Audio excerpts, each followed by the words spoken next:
What's up? It's Paul from Guitar World, and as you may be aware or not, Summer NAMM has been canceled. But that doesn't mean there's any shortage of new products and launches. So because you can't be there, we're going to bring all that stuff to you. So let's dig in and check it out.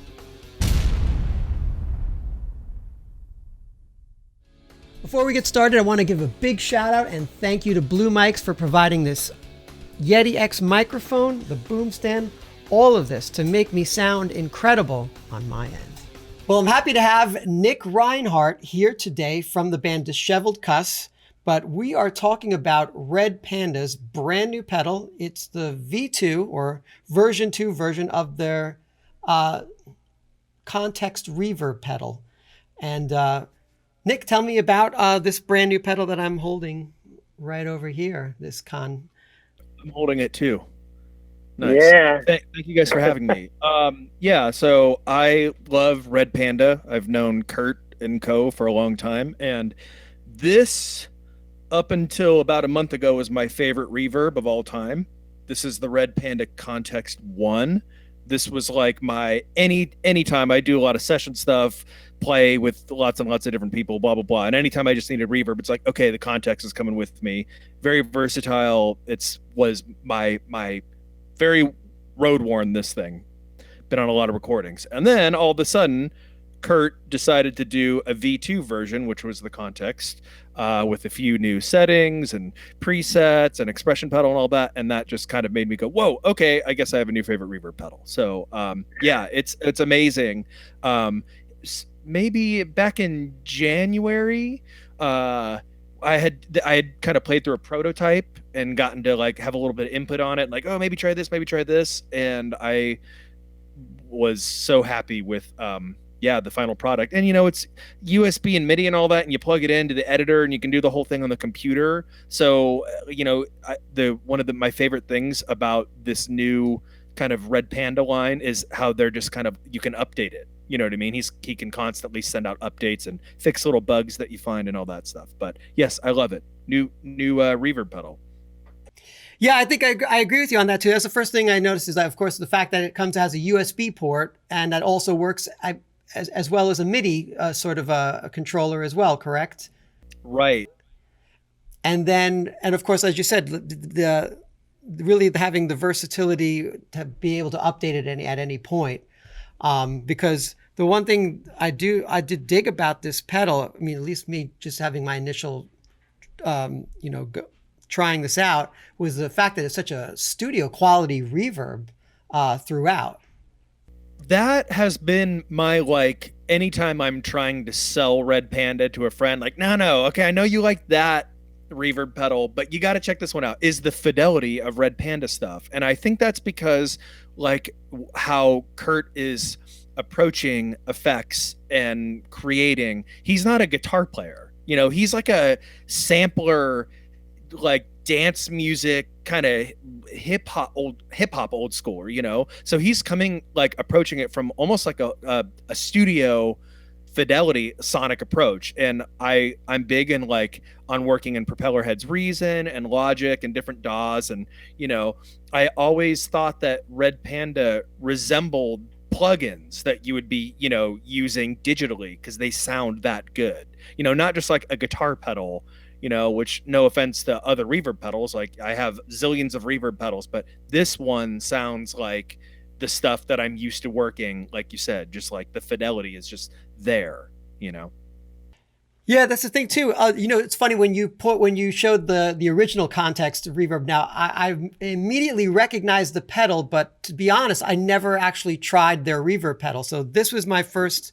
The Context V2 was my first introduction to Red Panda's reverb pedal here.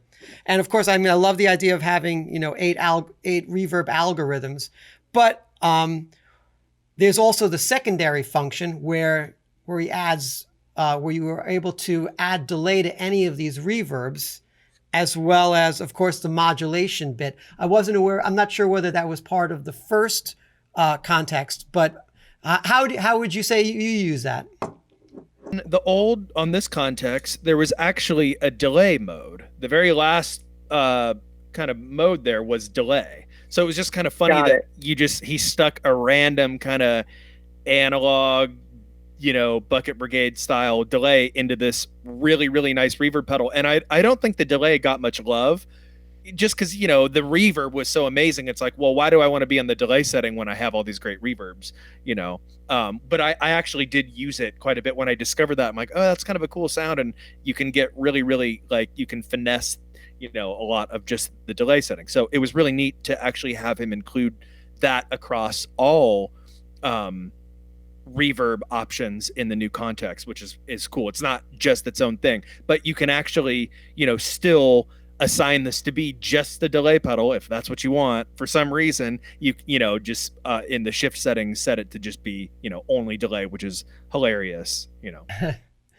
Yeah, it's like I'm using a reverb pedal as my delay pedal, which is funny, but Well, Agreed, I because think- because there's the preset and also expression functions, you could, look at this as you can have a preset just be a delay pedal and then, come out of that and then have it be a reverb pedal. And also, just as an aside, this one of the new algorithms, the spring reverb, that has a tremolo in it. And if you dial out all of the reverb out of the signal just to be dry and then you crank the modulation, you're just hearing the tremolo. So actually, you could really turn this reverb pedal into a delay pedal and a tremolo pedal without any reverb, which is hilarious. oh, that's interesting. I didn't know that. I kind of, like I said, I kind of, navigated my way through it, but found some really great settings and I just sort of played around in there.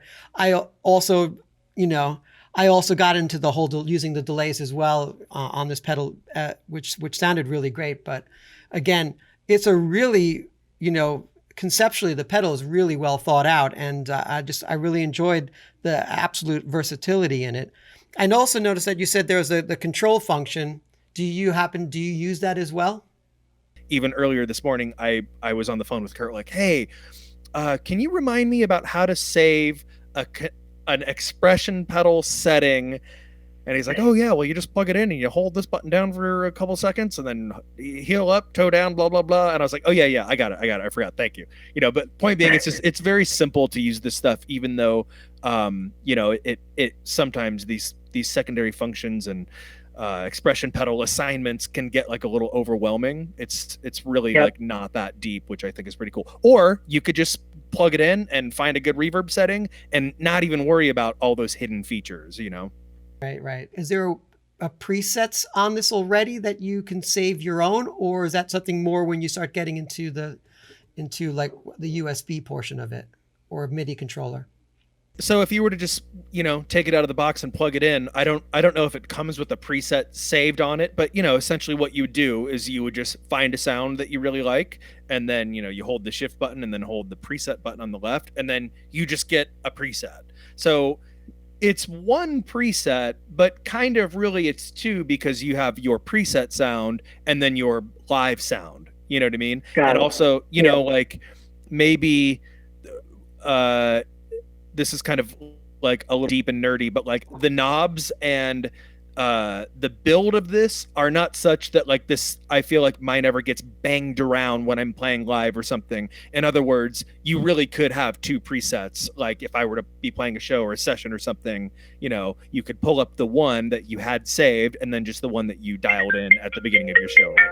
Great. And so last question for you is like, tell me about how you use the pedal. Is there a particular reverb settings that you generally use for your? I was always really into the gated reverb on the Context 1. That was like my favorite thing out of this pedal. And it was so funny because I'd always tell Kurt, like, man, this pedal would be perfect if only it had a reverse reverb on it.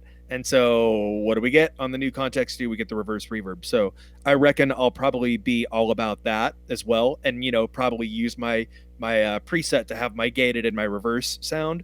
And then this grain algorithm is really interesting too. I reckon I'll probably find a lot of cool things to do with that, with expression pedal and kind of all that nerdy stuff. Very cool. Well, cool. Well, Nick, thank you so much for taking me through the Context V2. I mean, if anything, you sold me on, as you said in the very beginning, on a really great reverb pedal that you like that, because there's many to choose from. But yeah, again, going back to what I initially said, it was a real studio quality sounding reverb to my ears, and of course, and just having this kind of firepower in a pedal board friendly design is a great thing. So it's cool that you picked up on the studio fidelity, because again, that to me, that's the biggest selling point of it. And I just wasn't sure if I was just crazy in hearing it that way, but like across the board, yeah, it is absolutely like my favorite reverb. Fantastic. Well, yes, well, definitely, to anyone who's watching this, definitely check out this Red Panda's Context V2. This is a lot of pedal. It's amazing. It's amazing. And Nick, where can we see you with your band Disheveled Cuss? Yeah, I can't really see me anywhere at the moment. Hanging in there. I just put out a record, a self-titled record. It's called Disheveled Cuss. It's rock music. Playing a band called Tera Melos. I play solo music. If you just punch my name, if you thought this interview was interesting enough, punch my name into Google and some stuff will come up and you can dive in. Cool. Well, we'll look for you, Nick Reinhart. Awesome. Thank you for taking me through the Red Panda Context V2 reverb pedal. My pleasure. Thank you. All right.